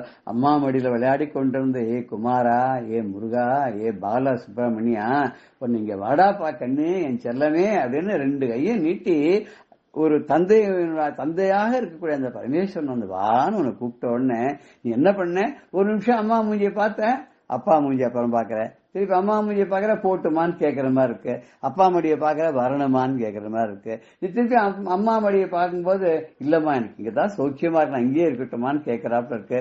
திருப்பி அப்பாவை பார்க்கும்போது அம்மா என்ன சொல்றான்னு கேட்டுன்னு நான் உங்ககிட்ட வரேன் அப்படிங்கிற மாதிரி இருக்கு. இந்த பார்வையை மாத்தி மாத்தி அம்மாவையும் அப்பாவையும் மாத்தி மாத்தி பார்க்கும்போது பல பொருள்கள் வெளிப்படுற மாதிரி இல்லையா? கடைசியில இந்த முருகன் என்ன பண்ணான்னா தாவி அப்பாவுடைய கையில போய் அவரோட மடியில போய் உட்காந்துட்டானாம். பரம சந்தோஷம் அடைஞ்சார் பரமேஸ்வரன். தன் கண்ணிலேருந்து பிறந்தவன் இல்லையா? முன்னாடி ஸ்லோகத்தை சொன்னாரு, என் உடம்புல இருந்து பிறந்தவன் நீன்னு சொல்லி தலையில முத்தமிட்டு நீ தீர்காயுசா இருக்கணும்னு வாழ்த்தினார் இல்லையா? அப்பேற்பட்ட முருகன் தன் மடியில தாவி அம்மா மடியிலேருந்து வந்த உடனே அப்படி சந்தோஷம் அடைந்து அப்படியே ஆலிங்கனம் பண்ணிக்கிற ஹரா ஸ்லிஷ்ட காத்திரம் சமுத்பத்திய தாத்தம் சயந்தம் குமாரம் ஹரா ஸ்லிஷ்ட காத்திரம் பஜே பாலமூர்த்தியம். எப்படி அம்மா மடியை விட்டு தாயாருடைய மடியிலிருந்து அப்பாவுடைய மடிக்கு தாவி போய் உட்கார்ந்துட்டு அவர் மூஞ்சியை பார்த்து அவருக்கு ஒரு சந்தோஷத்தை கொடுத்தே அப்பேற்பட்ட பாலமூர்த்தியாக குழந்தை சுவாமியா இருக்கக்கூடிய ஒன்ன நான் பஜிக்கிறேன். அப்படி பெருமாளால சுவாமியால அந்த மகாதேவனால பரமேஸ்வரனால அனைத்து கொஞ்சப்பட்ட உன்னை நான் பஜிக்கிறேன், நீ எனக்கு சகல சௌபாகியங்களையும் தர வேண்டும்னு சொல்றார். உன்னை பஜிக்கிறேன்னு அர்த்தம், உன்னை தொழுகிறேன் பணிகிறேன், அது அப்படின்னு என்ன அர்த்தம்? நீ எனக்கு பரமானந்தத்தை தர வேண்டும், உன்னுடைய அருளை பொழிய வேண்டும்ங்கிறார். நாமளும் இந்த ஸ்லோகத்தை சொல்லி அவனுடைய அருளை வேண்டி விதமும் இந்த புஜங்க ஸ்தோத்திரத்தை ஒரு நாளும் நம்ம படிச்சோன்னா நமக்கு அத்தனை ஸ்ரேயஸும் ஆதிசங்கர பகவத்பாதால் சொல்லிருக்கிறபடி நமக்கும் கிடைக்கும் அப்படின்ற சொல்லி இந்த நிகழ்வை நம்ம நிறைவு பண்ணுகிறோம். ஜெய ஜெயசங்கர ஹர ஹர சங்கர ஸ்ரீ குருபியோ நம. ராம் ராம். பெரியவா சரணம். இந்நிகழ்ச்சியின் அடுத்த பகுதி நாளை மாலை இதே நேரத்தில் ஒளிபரப்பாகும். பெரியவா சரணம். பெரியவா சரணம். அடுத்த நிகழ்ச்சி மகா பெரியவா மகிமை உபன்யாசம். வழங்குபவர் பிரம்மஸ்ரீ கணேச சர்மா அவர்கள். அபார கருணா சிந்தும் ஞானதம் சாந்தரூபிணம் ஸ்ரீ சந்திரசேகர குரும் பிரணமாமி உதான்வஹ. காஞ்சி மகாபிரிவா காளஹஸ்தியில் இருக்கிறதே சாதுர்மாசியம் முடிஞ்சு அங்கேருந்து தன்னோட யாத்திரையை தொடர்றதே புஷ்பகிரிங்கிற இடத்துக்கு வந்தா. புஷ்பகிரியில ஒரு பெரிய ஆச்சாரிய பீடம் இருக்கு. வித்யாரண்ய சுவாமிகள் அப்படின்னு ஒரு மகான், அவர் வம்சத்துல வந்தவா, அந்த பரம்பரையில வந்தவா, அத்வைத சந்நியாச மடம். அதுல அந்த புஷ்பகிரியில ஸ்ரீ அபினவோத்தண்ட நரசிம்பாரதி சுவாமிகள் அப்படிங்கிற ஆச்சாரியர் இருந்தார், அந்த புஷ்பகிரி மடாதிபதியா. அவர் ரொம்ப பெரியவாழ்கிட்ட ரொம்ப பிரியம் உண்டு. அந்த அபினவோத்தண்ட நரசிம்ம பாரதி சுவாமிகளோட வேண்டுகோளுக்கு இணங்க பெரியவா புஷ்பகிரிக்கு விஜயம் பண்ணினா. அந்த புஷ்பகிரிய விஜயத்தெல்லாம் முடிச்சுட்டு தன்னோட யாத்திரையை தொடர்றா. அந்த 1966 வருஷம் இன்னொரு முக்கியமான ஒரு நிகழ்ச்சி பெரியவாளோட சங்கல்பத்தினால பெரியவாளோட ஆணையினால நடந்தது. என்ன அப்படின்னா 1966 வருஷம் நவம்பர் மாதம் 27 குருக்ஷேத்திரம் அப்படின்னு ஒன்று இருக்கு, டெல்லிக்கு பக்கத்தில் இருக்கு குருக்ஷேத்திரம். இந்த குருக்ஷேத்திரம் ரொம்ப உயர்ந்த க்ஷேத்திரம், தர்மக்ஷேத்ரே குருக்ஷேத்ரே அப்படின்னு தான் பகவத்கீதை ஆரம்பிக்கிறது. பாண்டவர்களுக்கும் கௌரவர்களுக்கும் போர் நடந்த இடம் இந்திரபிரஸ்தம் அப்படிங்கிற, இந்திரபிரஸ்தத்தை தான் இன்னைக்கு டெல்லி அப்படிங்கிற பேர்ல இருக்கு. நம்ம புராணத்துல மகாபாரதத்துல சொன்ன இந்திரபிரஸ்தம் தான் டெல்லின்னு இருக்கு. அதே மாதிரி அங்க அந்த பாரத யுத்தம் நடந்தது இந்த குருக்ஷேத்திரம்ங்கிற இடம். இந்த குருக்ஷேத்திரத்துல அந்த க்ஷேத்திரமே சாநித்தியம் தான், விசேஷம்தான். ஆச்சரியமா இருக்கும். சில இடங்கள்லாம் இந்த ஊர்ல வைத்தீஸ்வரன் கோவில் அப்படின்னா அந்த கோவில், அங்க ஒரு கோவில் இருக்கும். இனிமே புஷ்கரம் அப்படின்னா அங்க ஒரு தீர்த்தம் இருக்கும். அது மாதிரி ஒவ்வொரு இடத்துல ஒவ்வொரு விசேஷம். இந்த குருக்ஷேத்திரத்தும் க்ஷேத்திரமே விசேஷம். தர்மக்ஷேத்திரம் அப்படின்லாம் நமக்கு சொல்லப்பட்டிருக்கு. அந்த குருக்ஷேத்திரத்துல பகவத்கீதையை பகவான் உபதேசம் பண்ணினர் அர்ஜுனனுக்கு. யுத்த பூமியில கீதோபதேசம் பண்ணினர் அப்படிங்கிறது எல்லாருக்கும் தெரியும். ஒரு பெரிய விஷயம் நடந்திருக்கு. ஏதோ பல ஆயிரம் வருஷங்களுக்கு முன்னால நடந்தா கூட, பூர்வ யுகத்துல நடந்தா கூட, அந்த குருக்ஷேத்திரத்துல இந்த பாண்டவர்கள்ல ஒருத்தரான அர்ஜுனனுக்கு பகவான் பகவத்கீதை உபதேசம் பண்ணார் அப்படின்னு நமக்கு தெரியறது புராண வாயிலா. அந்த இடத்துல என்ன பண்ணா, அது ஞாபகார்த்தமா இந்த இடத்துல தானே கீதை பிறந்திருக்கு அப்படின்னா கீதை பிறந்த இடம் அது. கீதைக்கு தாயார் அப்படின்னு சொல்ல அந்த குருக்ஷேத்திரத்தை. அந்த இடத்துல இந்த கீதா உபதேசத்தை வந்ததுக்கு ஞாபகார்த்தமா ஏதான ஒரு நினைவு சின்னம் எழுப்பணும் அப்படின்னு ஆசைப்பட்டு பழுங்குல குருக்ஷேத்திரத்துல 4 குதிரைகளோட அந்த ரதத்துல பகவான் அர்ஜுனனுக்கு கீதோபதேசம் பண்றாப்புல அதை ஒரு சிற்பமா வடிச்சு அங்க வைக்கணும். இந்த இடத்துல தான் பகவத்கீதை வந்தது அப்படின்னு உலகத்துக்கு தெரியறாப்புல வைக்கணும் அப்படின்ட்டு அந்த கீதோபதேசத்தை, அந்த கீதோபதேச ரதம் அப்படின்பா இன்னைக்கும் போனா பார்க்கலாம் எல்லாரும். பழுங்கு கல்லுல அர்ஜுனன் ரதத்துல உட்கார்ந்துருக்கிறாப்புல, கீழே தேர்தட்டுல உட்கார்ந்துட்டு சுவாமி அவனுக்கு கிருஷ்ணர் கீதோபதேசம் பண்றாப்புல இருக்கும். அது கீழே ஒரு கல்வெட்டும் வச்சிருக்கு. அந்த இடத்துல கீதோபதேசத்தை பெரிவா வச்சா, அதே மாதிரி பக்கத்துல ஆதிசங்கரருக்கும் ஒரு மண்டபம் எழுப்பி அங்கேயும் 4 சிஷ்யாலோட ஆதிசங்கரையும் வைக்கணும் அப்படின்னு வச்சா. நம்ம ஜெகத்குரும் அப்படின்னு எப்போ முன்னால இருந்த யுகத்துல பகவான் கிருஷ்ணரா வந்து கீதோபதேசம் அப்படின்னு ஞானோபதேசம் பண்ணி உலகத்துக்கு எல்லாருக்கும் நல்ல வழி கிடைக்கிறதுக்கு, நல்ல கதி அடையிறதுக்கு வழி பண்ணினர். அதுக்கப்புறம் இந்த கலிகாலத்திலையும் 2500 வருஷத்துக்கு அப்புறம் அதே பகவான் தான் ஆதிசங்கர பகவத் பாதாள் அப்படின்னு வந்து இந்த கீதைக்கும் பாஷ்யம் எழுதி அந்த கீதையோட முழு அர்த்தம் என்ன, தாத்பரியம் என்ன, அதோட உண்மையான தாத்பரியம் என்னங்கிறதுக்கு உலகத்துக்கு அதுதான் பரம அத்வைதம் அப்படிங்கறத உலகத்துக்கு எடுத்துக்காத்த கீதா பாஷ்யம் பண்ணா இல்லையா. அதனால இந்த ஆதிகுரு கிருஷ்ணம் வந்தே ஜெகத்குருன்னு சொல்ற அவருக்கும் இருக்கணும். அதே மாதிரி ஜெகத்குருனாலே சங்கராச்சாரியர் அப்படின்னு சொல்றாப்புல இவருக்கும் இருக்கணும். அப்படிங்கிறதுனால ஆதிசங்கரையும் அங்க ஸ்தாபிதம் பண்ணினா. இதெல்லாம் நடந்தது 66ஆம் வருஷம். இது அத்தனைக்கும் பெரிவா ரொம்ப பிரயத்தனப்பட்டா. பெரிவா விஜயவாடால இருக்கிறதே அவளுக்கு 2 லட்சம் ரூபாய் சேர்த்து இவாளுக்கு கனகாபிஷேகம். பெரியவாளுக்கு 60 வருஷம் பீடத்துக்கு வந்து ஆச்சு. அந்த வைர விழாக்காக அதை பரிசா கொண்டாடணும். விஜயவாடால என்ன பண்ணா 2 லட்சம் ரூபாய் போல சேர்த்து பெரியவா என்ன சொல்றாளோ அந்த ஒரு திருப்பணிக்கு அதை செலவழிக்கணும். பெரியவாளுக்கு அது ஒரு பெரிய சன்மானமா ஒரு கௌரவப்படுத்தணும் அப்படின்னு ஆசைப்பட்டா. ஆனா பெரியவா அதுக்கு சம்மதிக்கல. எனக்கு ஒன்னும் எனக்காக அப்படின்னு சொல்லிட்டு நீங்க பணம் வாங்கிட்டு அதுவும் லட்சக்கணக்கா வாங்கி வசூல்லாம் பண்ணி செலவழிக்கிறது இஷ்டம் இல்லை அப்படின்னு சொல்லி அதை நிறுத்தணும்ட்டா. பின்னாலதான் விஜயவாடா போறா. இப்போ அதுல பல காரியங்கள்லாம் நடந்துன்னு வந்தது. ஆனா பெரியவா அதை மாட்டேன்னு விட்டா. ஏன்னா 67ஆம் வருஷம் பெரியவாளோட வைர விழா ஆண்டு. அதை அப்படி விமரிசையா கொண்டானோ தீர்மானம் பண்ணியிருந்தா. பெரியவா என்ன பண்ணிட்டா, அதை கலெக்ட் பண்ணினதுல 60,000 ரூபாய் போல அது வரைக்கும் பண்ணியிருந்தா அதோட நிறுத்தணும் அப்படின்ட்டா. மேல இந்த 2 லட்சம் டார்கெட் எல்லாம் வச்சுக்கூடாது அப்படின்னு. அந்த 60,000த்தையும் இந்த கீதோபதேச ரதம் பண்றதுக்கும் இந்த ஆதி ஆச்சாரியாளோட விக்கிரக பிரதிஷ்டைக்கான் தான் அப்படியே கொடுக்கணும் அப்படின்னு சொல்லிட்டா. இதுதான் பரம சாஸ்வதமானது, உலகத்துக்கு ஒரு நல்லது. இதை பார்த்த உடனே நமக்கு அந்த போய் அந்த இடத்துல நின்று அதை பார்க்கறதையே, தரிசனம் பண்றதையே நமக்கு கீதையை பத்தி ஸ்மரிக்க போறது, ஆச்சாரியாலை பத்தி ஒரு ஸ்மரணை வருது. அதனால அதுதான் முக்கியம் அப்படின்னு விட்டா. அப்படி இருந்தது. அந்த புஷ்பகிரி அந்த யாத்திரையெல்லாம் வரத்தை இப்படிதான். இது மாதிரி பல காரியங்கள் அங்கங்கேயும் நடந்தது. பெரியவா இருக்கிற இடத்துலதான் இப்படி நடக்கும் அப்படித்தான் நடக்கும் இல்லை. இருந்த இடத்துல இருந்தே பல இடங்கள்ல பல காரியங்களையும் நடத்துற அதிசயமூர்த்தி சாட்சாத் பெரியவா. அதுக்கப்புறம் பெரியவா கடப்பாக்கு விஜயம் பண்ணினா. கடப்பாக்கு விஜயம் பண்ணிட்டு யாத்திரையை தொடர்ந்து நிற்கத்தே இன்னொரு முக்கியமான விஷயம் நடந்தது. 1967 வருஷம் பிப்ரவரி மாசம் 12ஆம் தேதி நமது வங்காள தேசத்துல மேற்கு வங்கம் அப்படின்னு சொல்லக்கூடிய கல்கத்தா மாநகரத்துல வேத பவனம் அப்படிங்கிற ஒன்னும் நிர்மாணம் பண்ணப்பட்டது. பெங்காலிஸ்லாம் பல பேர் சாமவேதிகள், சாமவேத சாகையா உடைவார். பெங்காலிஸ்ல பார்த்தீங்கன்னா நிறைய சாமவேதிகள் இருப்பா. இன்னைக்கு பார்த்தீங்கன்னாக்க இவாளுக்கு என்ன வேதமா சாமவேதமா எல்லாம் ஒண்ணும் தெரியாது. அதாவது காலப்போக்குல இந்த காலத்தோட கோலம் எல்லாரும் நம்மளோட சுயமான ஐடென்டிட்டியை விட்டு, நம்மளோட சுய ரூபத்தை விட்டு ஏதோ ஒரு வேஷத்தை போட்டு ஏதோ ஏத்து பழுப்புக்காக என்னமோ நாடகம் ஆடின்னு இருக்கும். அதனால என்ன பண்ணி நான் பெரியவா இந்த வங்காளத்துல சாமவேதம் ஜாஸ்தியா இருந்திருக்கு, சாமவேதிகள்லாம் ஜாஸ்தி இருந்திருக்கா. அதனால திருப்பி அவளுக்கு இந்த வேத ருச்சி வரணும், அவளுக்கு இதெல்லாம் பத்தி பெருமையை தெரிஞ்சுக்கணும், அந்த வேத கல்ச்சர் அவளுக்கு வரணும் அப்படிங்கிறதுனால என்னன்னா அங்க ஒரு வேத பவனம் அப்படின்னு ஒன்னும் நிர்மாணம் பண்ணணும்னு வந்த சில பக்தர்கள்லாம் சொல்லி ஏற்பாடு பண்ணியிருந்தா. அதுக்கு இடம்லாம் வாங்கப்பட்டது, பெருசா கட்டியாச்சு. அந்த 67ஆம் வருஷம் தான் அது ஓபன் பண்ணினா. அப்போ ஓபன் பண்றதே அதுக்கு என்னன்னா பெரியவாளோட முயற்சினால வந்திருக்கிறதுனே சங்கர மடம்னே பேர் வைக்கணும் அப்படின்னு வச்சா. பெரியவா வைக்கப்படாது அப்படின்னு விட்டா. வேத பவனம்னு இருக்கணும், அது வேதத்துக்கு இடமா இருக்கணும் அப்படின்னு சொல்லி அதுக்கப்புறம் அங்க பாடசாலையா நடந்து ரொம்ப பிரமாதமா நடந்துட்டு இருக்கு. இன்னி வரைக்கும் அது ரொம்ப சிறப்பா இயங்கிட்டு வருது. பல காரியங்கள் நடந்திருக்கு.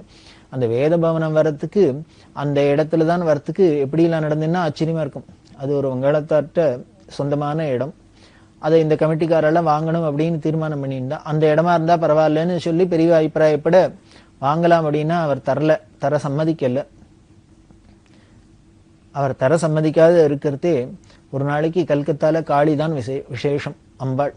அந்த கல்கத்தா காளி அவரோட கனவுல அவளுக்கு இந்த மடத்துல கேட்கிறா, பெரியவா ஆசைப்படுறா, இந்த இடத்த குடு உடனே அப்படின்னு அம்பாள் உத்தரவு பண்ண அவர் தேடின்னு முதல்ல போய் இவா கேட்கறதே தரமாட்டேன்னு அவர் அவராவே கொடுத்துட்டார், அம்பாள் உத்தரவு அப்படின்னு. அதாவது இது தெரியுது, பெரியவா ஒண்ணு மனசுல சங்கல்பம் பண்ணினா அது எப்ப சங்கல்பம் வருதுன்னு அம்பாள் அதை சங்கல்பம் பண்ணிட்டா அப்படின்னா அம்பாளோட அனுகிரகம் இருக்கிறதுனால தானே நடந்துடுறது. இன்னும் பல நிகழ்ச்சிகள் பார்க்க போறோம். பல மகான்களுக்கு எல்லாரும் வாவா நினைக்கிறதெல்லாம் இந்த நடந்துடுறதா அப்படின்னா நடக்கிறதே எப்படின்னா எப்படி நடக்கும் நினைக்கிறது ஈஸ்வர சங்கல்பமா இருந்து ஈஸ்வரனுக்கு முதல்ல அது சங்கல்பமாகி நமக்கு ஸ்புரிச்சுன்னா தானே நடந்துரும். அது மாதிரிதான் இங்க அம்பாளே சொல்லியிருக்கா, காளியே அந்த இடத்த வேதபவனத்துக்கு கொடு அப்படின்னு சொல்லி. அப்படிதான் இந்த கல்கத்தால வேதபவனம் வந்தது. அந்த வேதபவனத்துல பல பேர் இருந்து அந்த கல்கத்தால வங்காள தேசத்துல வேத சப்தம் கேட்கறது அப்படின்னா அதுக்கு முக்கிய காரணம் பெரியவா பண்ணின இந்த ஒரு முயற்சி. அப்படி கல்கட்டால வேதபவனம் வந்தது. இப்படி பெரியவா இந்த ஆந்திரால யாத்திரையில இருக்கிறதே அகோபிலத்துக்கு வந்தா. அகோபிலம்ங்கிறது பெரிய க்ஷேத்திரம், நரசிம்ம க்ஷேத்திரம். அந்த அகோபிலத்துல பெரியவா 1967ஆம் வருஷம் வந்தா. 67ஆம் வருஷம் தான் பெரியவாளோட பீட்டாரோகண வைர விழா அப்படின்னு பார்த்தோம். அதாவது பெரியவா 1907ஆம் வருஷம் காஞ்சி காமகோடி பீடாதிபதிகளா பட்டத்துக்கு வந்தா. 60 வருஷம் பூர்த்தியாச்சு 1967ஆம் வருஷம். அந்த 60வது வருஷம் பூர்த்திய வைர விழாவா கொண்டாடணும் அப்படின்னு பக்தாள்லாம் ரொம்ப ஆசைப்பட பெரியவா முன்னாலே சொன்னேன், பெரியவா அதுக்கெல்லாம் சம்மதிக்கல. இருந்தாலும் பக்தாள்லாம் ரொம்ப வற்புறுத்தி பிரார்த்தனை பண்ண இந்த அகோபிலத்துல இது ரொம்ப சிறப்பா நடந்தது. எங்கன்னா நரசிம்மர் சன்னதியில பவனாசினி அப்படின்னு அங்க ஒரு சின்ன சிற்ற ஆறு ஓடுறது. அந்த பவனாசிலியில ஸ்நானம் பண்ணி இவ என்னைக்கு பீட்டாரோகணம் பண்ணினாலோ ஆசனம் வாங்கிட்டு அன்றைய தினத்துல நரசிம்மரை தரிசனம் பண்ணிட்டு அந்த நரசிம்மர் சன்னதியில பெரியவாளோட பீட்டாரோகண வைர விழா நடந்தது. இது பெரியவா அந்த இடத்துல அன்னைக்கு அகோபிலத்துல இருந்தா கூட நாடு முழுக்கலும் பல இடங்கள்ல இந்த வைர விழா வெகு விமரிசையா கொண்டாடப்பட்டது. கொண்டாடி அப்புறம் பெரியவாளுக்கு பிரசாதம் எல்லாம் போய் சேர்ந்தது.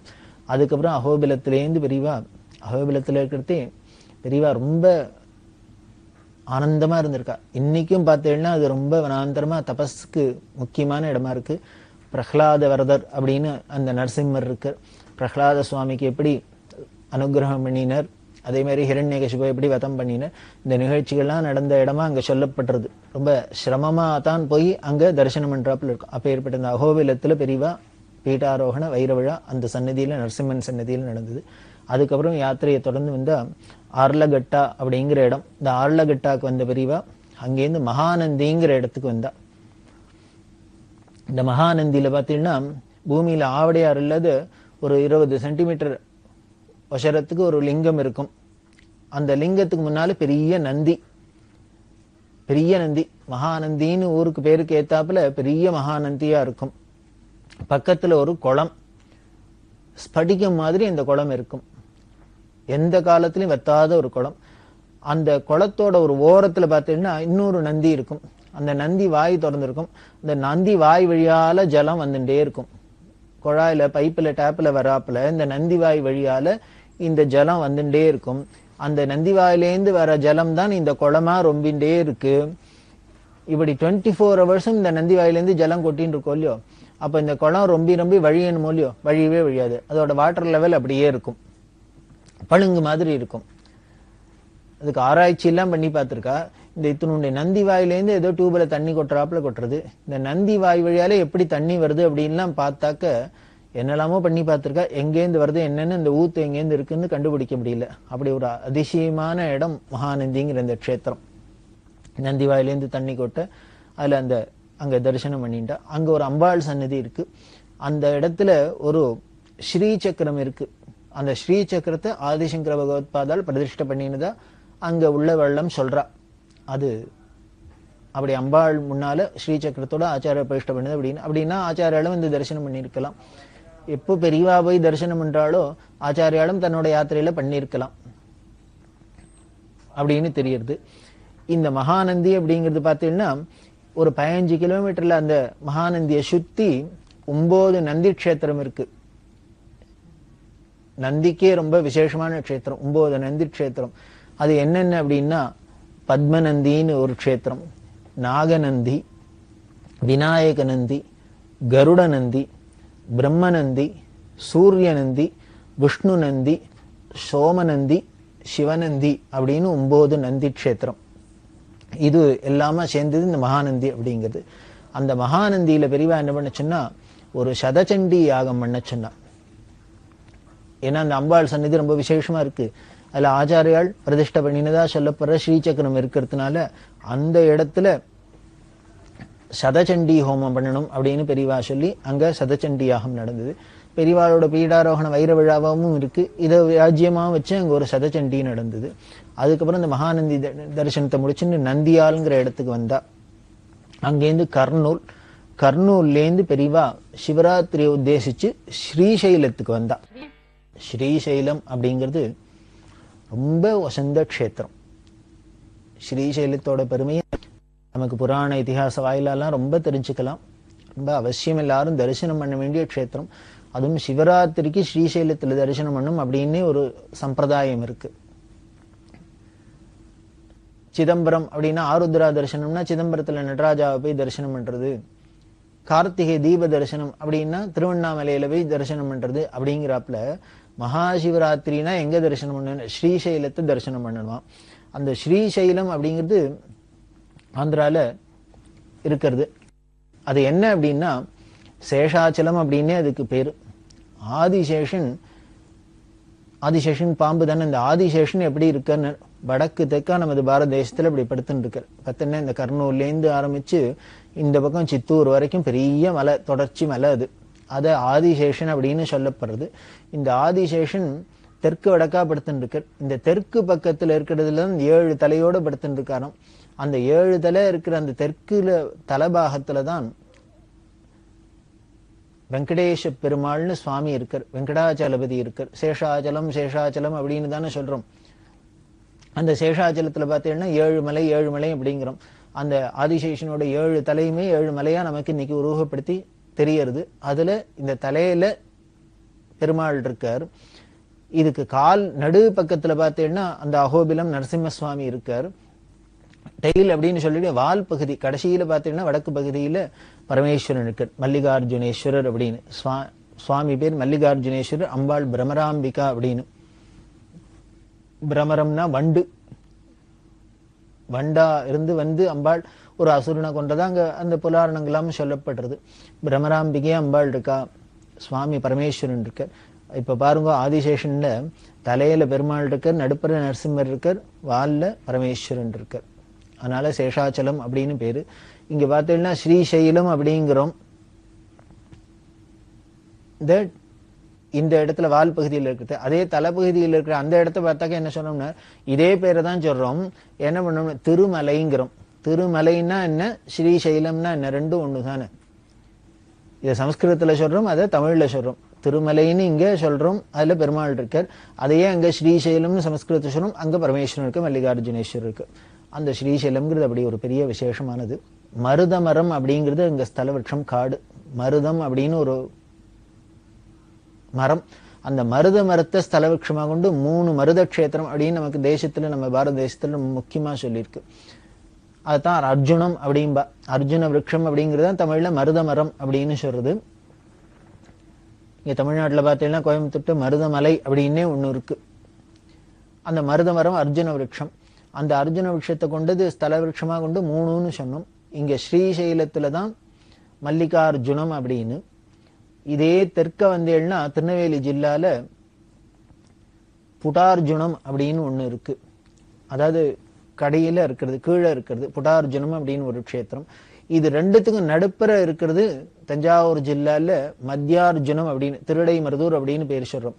அதனால இந்த ஸ்ரீசைலத்தில் இருக்கிறது மல்லிகார்ஜுனம், இங்க தெற்க கடைசியில இருக்கிறது புடார்ஜுனம். இது ரெண்டுத்துக்கும் நடுப்புற இருக்கிறது மத்தியார்ஜுனம்ங்கிறது திருடமருதூர். இந்த 3ம் அர்ஜுன க்ஷேத்திரங்கள். இந்த 3 இடத்துலயும் பரமேஸ்வரன் அனுகிரகம் பண்ணிட்டு இருக்கு. அப்பேற்பட்ட க்ஷேத்திரம் இந்த ஸ்ரீசைலம். அந்த ஸ்ரீசைலத்துல துவாதச ஜோதிர்லிங்க க்ஷேத்திரத்துல ஒண்ணு, 12 ஜோதிர்லிங்க க்ஷேத்திரம் அப்படின்னு நமது பாரத தேசத்துல இருக்கலையா. பரமேஸ்வரன் முன்னமே சொன்னோம், பெரியவாளே மகா ஜோதிஸ் அப்படின்னு. அந்த ஜோதியா இருக்கிறது, அருட்பெரும் ஜோதியா இருக்கிறது, தனிப்பெரும் கருணை 12 ஜோதிர்லிங்க க்ஷேத்திரங்கள்ல இருக்கு அப்படின்னு சொல்லப்பட்டது. அதுல ஒண்ணு இந்த ஸ்ரீசைலம். இந்த ஸ்ரீசைலத்துல பகவத் பாதாளுக்கு ஆதிசங்கருக்கு ரொம்ப பிரியம். இந்த ஸ்ரீசைலத்துல தபஸ்லாம் பண்ணியிருக்கிற ஆச்சாரியர். பொதுவா பகவத் பாதாள் ஆதிசங்கரர் எந்த ஒரு பேர், ஊர் பேரெல்லாம் தனியா சொன்னதா தெரியல. ஆனா இந்த சிவானந்த லஹரியில 2 ஸ்லோகத்துல இந்த ஸ்ரீசைலத்தை பெயரை சொல்லியே சொல்ற. ஸ்ரீகிரி மல்லீசம் அப்படின்லாம் சொல்லி இந்த ஸ்ரீசைலத்துல காட்டுல நான் அப்படியே உட்காந்து தபஸ் பண்ண மாட்டேன்னா, என்னை மறந்து நான் இருக்க மாட்டேன்னா, என் காதுல குருவி எல்லாம் கூடு வைக்காதா, அப்படி தேகபாவம் இல்லாத இருக்க மாட்டேன்னா அப்படின்லாம் சொல்ற. இந்த ஸ்ரீசைல சிகர தரிசனத்தையும் அந்த பிரமராம்பிகையும்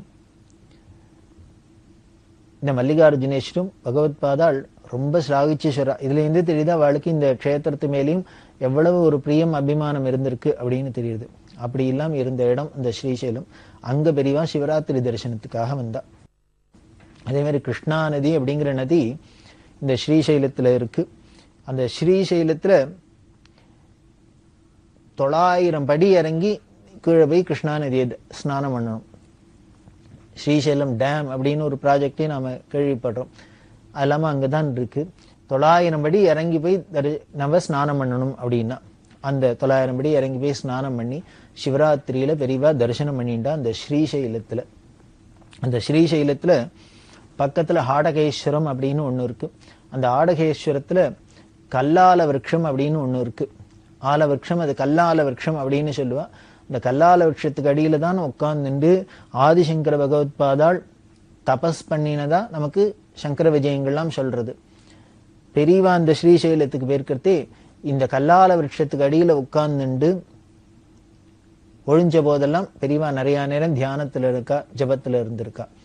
பான்ஸ் நாராயணன் அப்படின்னு ஒருத்தர், இன்னொருத்தர் சிம்சன் ஜானகிராமன் அப்படின்னு, இவா 2 பேரும் துணைக்கு போக இவா 2 பேரும் வெளியில காவலுக்கு வச்சுட்டு பெரியவா அந்த கல்லால விருட்சத்துக்கு அடியில உட்கார்ந்துட்டு மணிக்கணக்கா தியானம் பண்ணியிருக்கா, தபஸ் பண்ணியிருக்கா. பகவத் பாதாளம் அந்த இடத்துல இருந்தா அப்படிங்கிறதுனால அந்த இடத்துலதான் பெரியவா பாஷ்ய பாடலாம் சொல்லி கொடுத்திருக்கா. புதுப்பிரிவா அப்படின்னு சொல்லக்கூடிய ஜெயேந்திர சரஸ்வாமியும் கூடவே போனார் இல்லையா, அங்க எல்லாருக்கும் பாஷ்ய பாடலாம் சொல்லி கொடுத்திருக்கா. அந்த இடத்துல என்ன பண்ணினா ஜெயேந்திர சரஸ்வதி சுவாமிகள் ஏற்கனவே இந்த கல்லால விருட்சத்துக்கு அடியில பெரிய பாறை, அந்த பாறையில தான் உட்காந்து பெரியவா பாஷ்யபாடம் சொல்லி கொடுத்திருக்கா. அந்த இடத்துலதான் ஆதிசங்கர் தபஸ் பண்ணான்னு சொல்லியிருக்கனால இந்த பாறைக்கு ரொம்ப விசேஷம் இருக்கு. இந்த கல்லால பாறைக்கும் 2500 வருஷத்துக்கு முன்னால ஆதிசங்கர் உட்காந்து தபஸ் பண்ணியிருக்காரு. அதுக்கப்புறம் இப்ப நம்ம கண்ணை எதிர்க்க உட்காந்துன்னு அந்த சங்கரோட மறுவதாவரம்னு பெரியவா உட்காந்து வேதாந்த பாடம் சொல்லி கொடுத்திருக்கா. அதனால இந்த இடத்த இனிமே யாரும் காலை வச்சு மதிக்கப்படாது அப்படிங்கிறதுனால ஜெயேந்திர சுவாமியில என்ன பண்ணார், அந்த இடத்துல சிற்பியை கூப்பிட்டு சிற்பர்களை விட்டு என்ன பண்ணினா சிலையா ஆச்சாரியர்கள் பாதத்தை செதுக்க சொல்லியிருக்கா. அந்த ஆச்சாரியர் பாதத்தை பிரதிஷ்டை பண்ணினதுனால இப்ப எல்லாரும் போனா அதுக்கு புஷ்பம் போட்டு பூஜை பண்ணி நமஸ்காரம் இல்லாமவே காலை வச்சு மதிக்க முடியாது. அந்த பாவத்தை பாடம், அதுக்கு பேர் தான் குரு பக்தின்னு பேரு.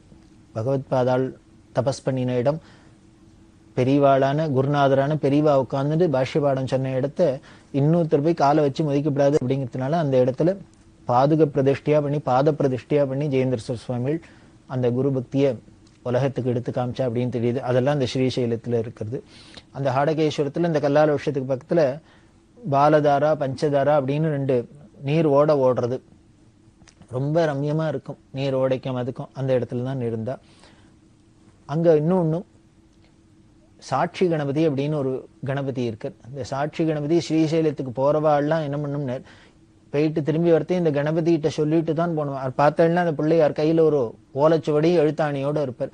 யாரெல்லாம் இந்த ஸ்ரீசைலத்தை தரிசனம் பண்ணினா சிகரத்தை தரிசனம் பண்ணா அவளுக்கு அப்புறம் ஜென்மா இல்லாத பண்ணணுங்கிறதுக்காக சித்திரகுப்தன் மாதிரி அவர் தான் கையில ஓலையை வச்சுன்னு எழுதுறாங்கிறது. இந்த ஸ்ரீசைலத்துல கணபதி எழுதினிருக்க சாட்சி கணபதியா நம்ம தரிசனம் பண்ணினத்துக்கும் நமக்கு அனுகிரகம் பண்றதுக்கு இப்படி எல்லாம் சிறப்பு உடையது அந்த ஸ்ரீசைலம். அதுல இன்னொன்னு பெரியவா என்ன பண்ணினா ஆச்சாரியாளுக்கு ரொம்ப பிரீத்தியா இருக்கிறதுனால 1967 வருஷம் மார்ச் மாசம் 22ஆம் தேதி அந்த ஸ்ரீசைலம் கோவிலுக்கு போறதுக்கு முன்னால ஒரு பெரிய மண்டபத்துல ஆதிசங்கர பகவத் பாதாள 4 சிஷ்யாளோட பிரதிஷ்டை பண்ணினா. அந்த 67ஆம் வருஷம் மார்ச் மாசம் 22ஆம் தேதி ஆதிசங்கர ஆலய விமானம் அங்க பிரதிஷ்டை ஆகி கும்பாபிஷேகம் ஆச்சு. மேல ஒசரத்துல ஆதிசங்கர பகவத் பாதாள 4 சிஷ்யாளோட கீழே ஆச்சாரியோட பாதுகை ரொம்ப அபூர்வமா நடந்தது. அந்த பெரியவா எந்த காரியம் பண்ணினாலும் அபூர்வமா இருக்கும்.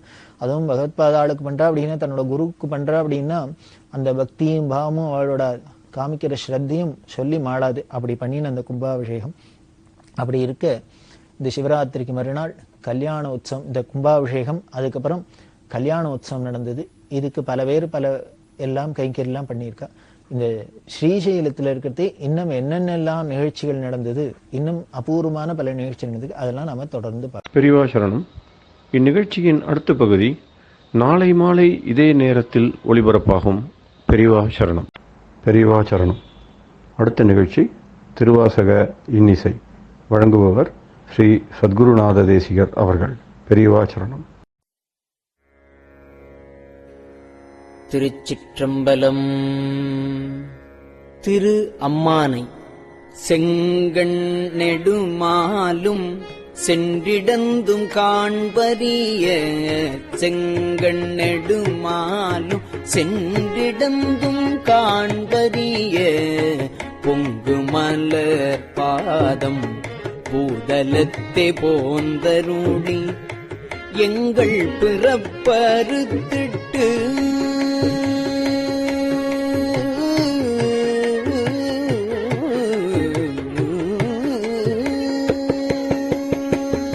எங்கள் பிறப்பு அறுத்திட்டு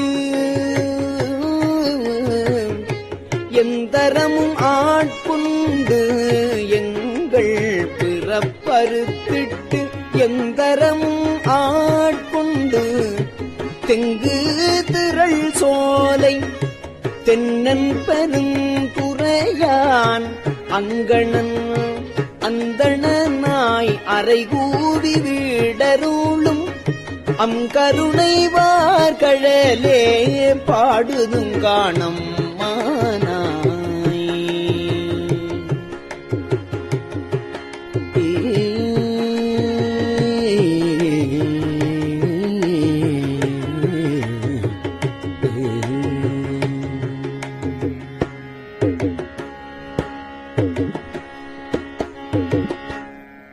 பாரார் விசும்புள்ளார் பாதாளத்தார் புறத்தார் பாரார் விசும்புள்ளார் பாதாளத்தார் புறத்தார் ஆராலும் காண்டற்கு அறியான் எமக்களிய ஆராலும் காண்டற்கு அறியான் எமக்களிய பேராளன் தென்னன் பெருந்துரையான் பிச்சேற்றி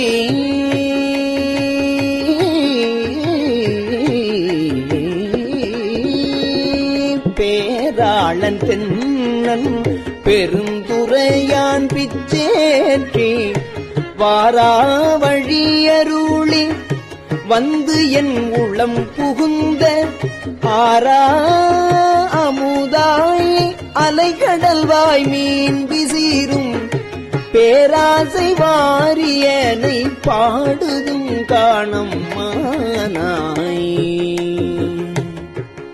அம்மானாய்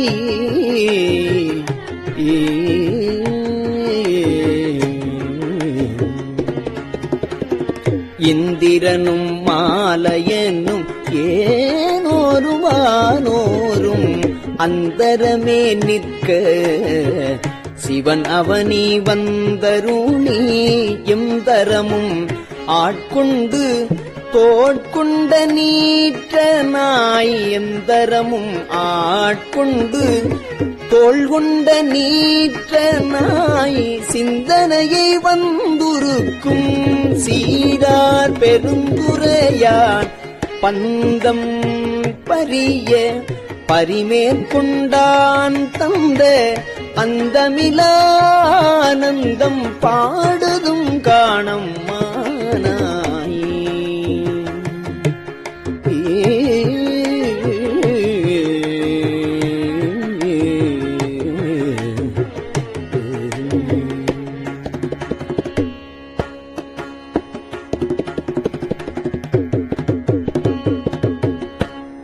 வான்வந்த தேவர்களும் மாலையனோடு இந்திரனும் வான்வந்த தேவர்களும் மால் அயனோடு இந்திரனும் கால் நின்று வற்றியும் புற்றெழுந்தும் காண்பறிய காணின்று வற்றியும் புற்றெழுந்தும் காண்பறிய தான் வந்து நாயேனை தாய்போல்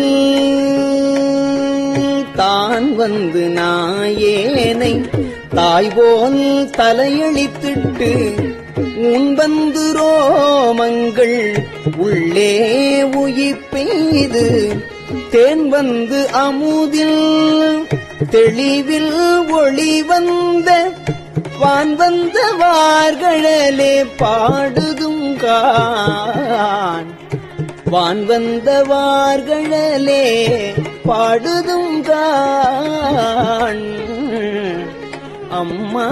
அம்மானாய்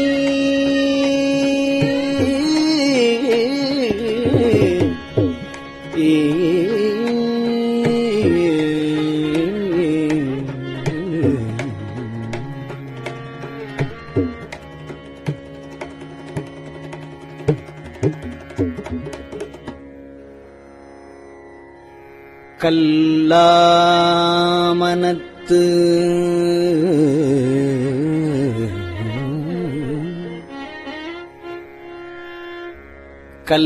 கல்லாமனத்து கடைப்பட்ட நாயேனை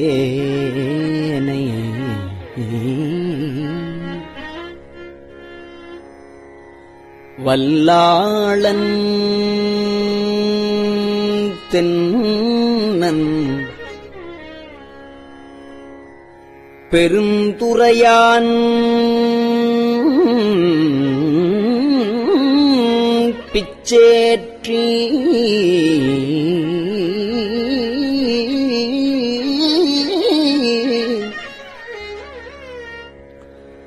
கல்லை பிசைந்து கனியாக்கி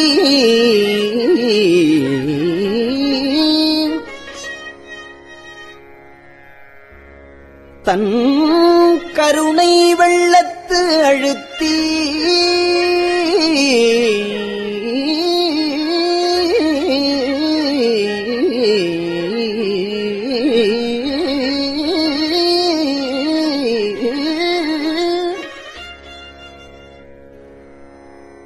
வினை கடிந்த வேதியனை தில்லை நகருவுக்குச் சிற்றம்பலம் மன்னும் ஒல்லை விடையானைப் பாடுதும் காண் வினை கடிந்த வேதியனை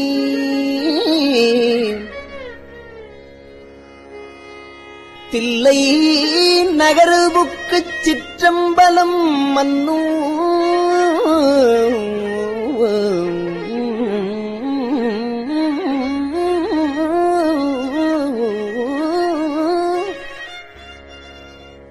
ஒல்லை விடையானைப் பாடுதும் காண் அம்மானாய்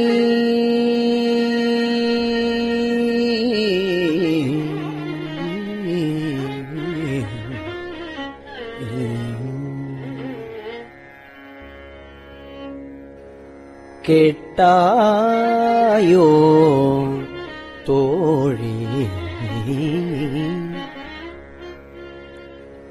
கிரி செய்தவாறு ஒருவன் தீட்டார் மதில் புடை சூழ்த்தென்னன் பெருந்துறையான்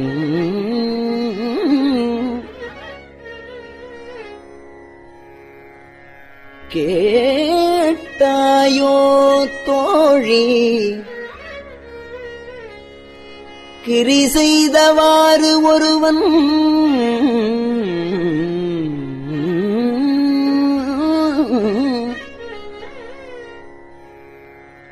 தீட்டார் மதில் புடை சூழ்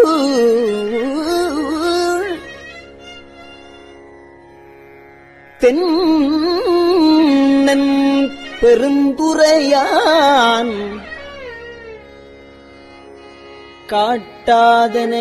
காட்டாதனையெல்லாம் காட்டி சிவம் காட்டி தாழ் தாமரை காட்டி தன் கருணைத்தேன் காட்டி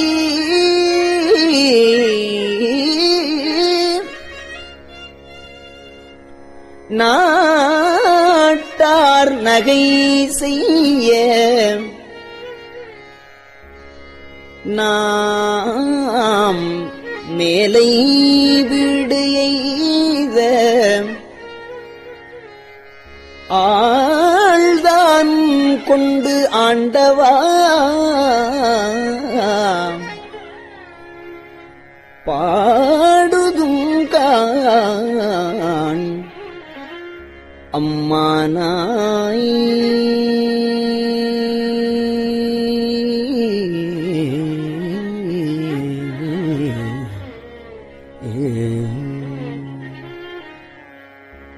ஓயாதே உள்குவார் உள்ளிருக்கும் உள்ளானை சேயானை சேவகனை தென்னன் பெருந்துறையின் மேயானை வேதியனை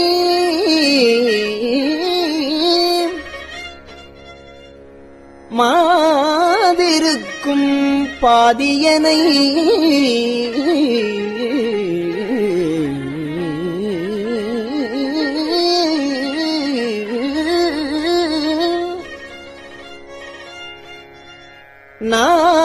நாயான நம் தம்மை ஆட்கொண்ட நாயகனை தாயான தத்துவனை தானே உலகேழும் ஆயானை உலகு ஏழும் ஆயானை ஆழ்வானைப் பாடுதும் காண்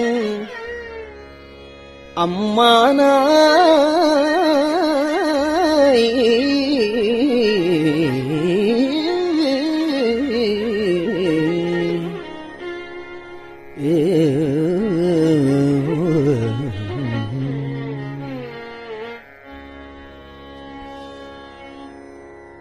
பண் சுமந்த பாடல் பரிசு படைத்தருளும் பண் சுமந்த பாடல் பரிசு படைத்தருளும் பண் சுமந்த பாடல் பரிசு படைத்தருளும் பெண் சுமந்த பாகத்தன் பெம்மான் பண் சுமந்த பாடல் பரிசு படைத்தருளும் பெண் சுமந்த பாகத்தன் பெம்மான் பெருந்துறையான் பெண் சுமந்த கீர்த்தி வியன் மண்டலத்து ஈசன் பெண் சுமந்த கீர்த்தி வியன் மண்டலத்து ஈசன் கண் சுமந்த நெற்றி கடவுள்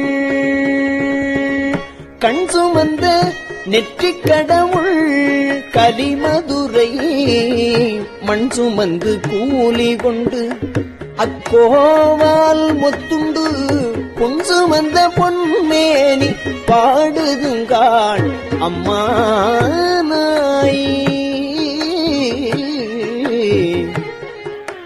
அம்மானாய்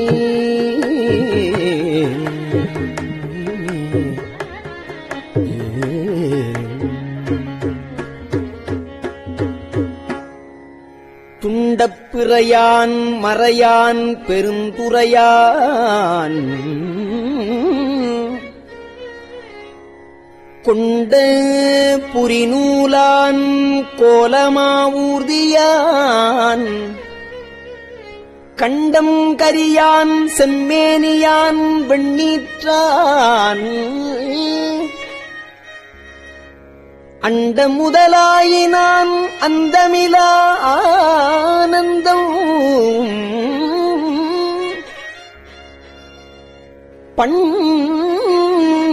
பண்டை பரிசே பழடியார்க்கு ஈந்தருளும்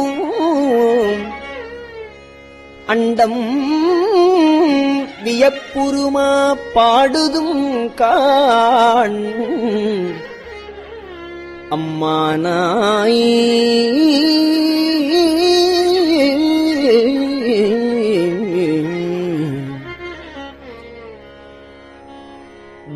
விண்ணாளும் தேவர்க்கு மேலாய வேதியனை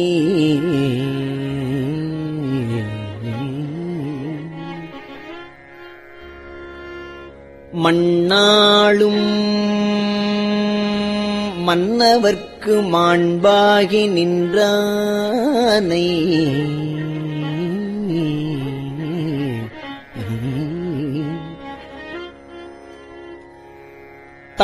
தன்னார் தமிழளிக்கும்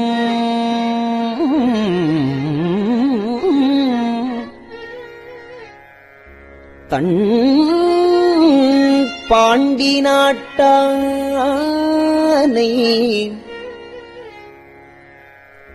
பெண்ணாளும் பாகனை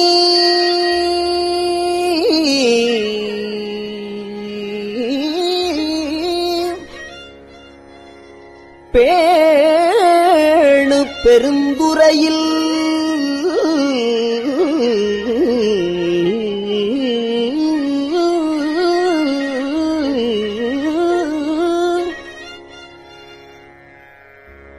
கண்ணார் கடல் காட்டி நாயேனை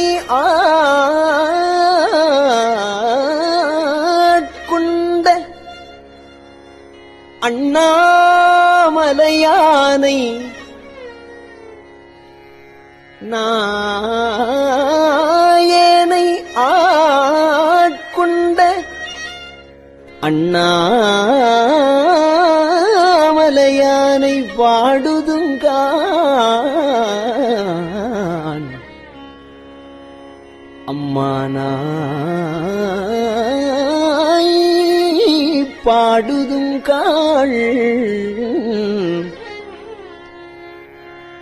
அம்மானாய்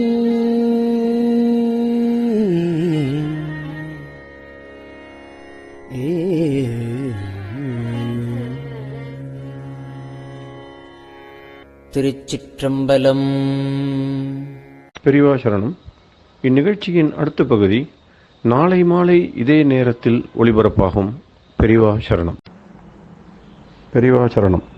பெரியவா வானொலியின் இன்றைய நிகழ்ச்சிகளின் நிறைவாக திருப்பொன்னூசல் வழங்குபவர் சத்குருநாத தேசிகர் அவர்கள். பெரியவா சரணம். திருச்சிற்றம்பலம். திருப்பொன்னூசல். உன்னற்கரியதிரு உத்தர கோசமங்கை உன்னற்கரியதிரு உத்தர கோசமங்கை மன்னி போலிந்திருந்த மன்னி போலிந்திருந்த மாமரையோன் தன் புகழே பன்னி பணிந்திரஞ்ச பாவங்கள் பற்றறுப்பான் அன்னத்தின் மேலேறி அன்னத்தின் மேலேறி ஆடும் அணி மயில் போல் என்னத்தன் என்னையும் ஆட்கொண்டான் எழில்வாடி பொன்கொத்த பூன்முலையீர் பொன்வொத்த பூன்முலையீர் பொன்னூசல் ஆடாமோ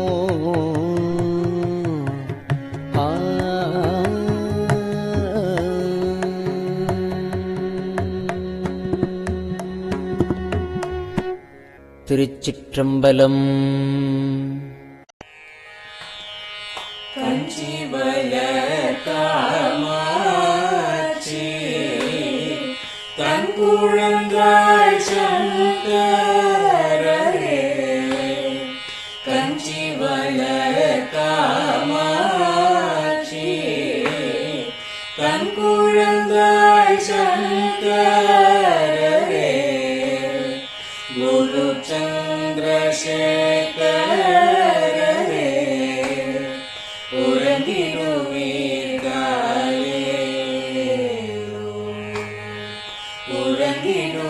உறங்கிடுவீர்களே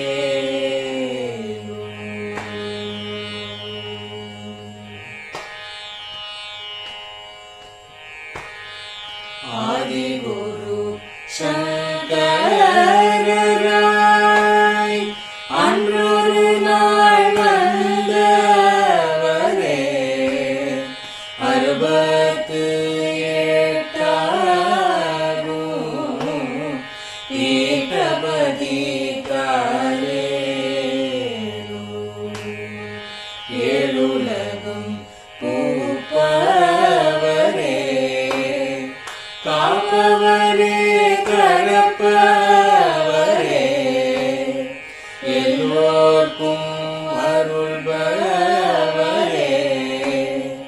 உலகிடுவீர்களே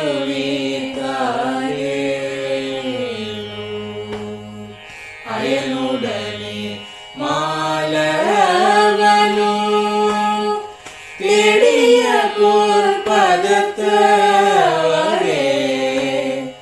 அருமறைகள் சாற்றும் முயல் மலர்பதமே காலே முக்தி நிலை எய்திடவே சக்தி தரும் சத்குருவே முக்தி நிலை எய்திடவே சக்தி தரும் சத்குருவே நித்தமெங்கள் நாவீசையில் நித்திரை கொள்தாரே நித்தமெங்கள் நாவீசையில் நித்திரை கொள்தாரே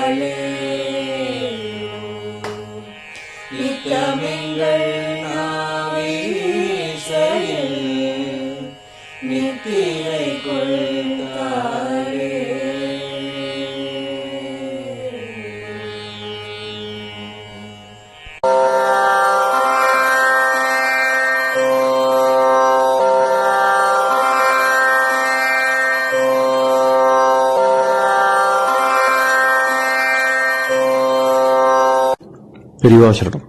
பெரியவா வானொலியின் மாலை நிகழ்ச்சிகள் இத்துடன் நிறைவடைகின்றன. எமது அடுத்த ஒளிபரப்பு நாளை காலை இந்திய நேரப்படி 6 மணிக்கு துவங்கும். பெரியவாசரணம்.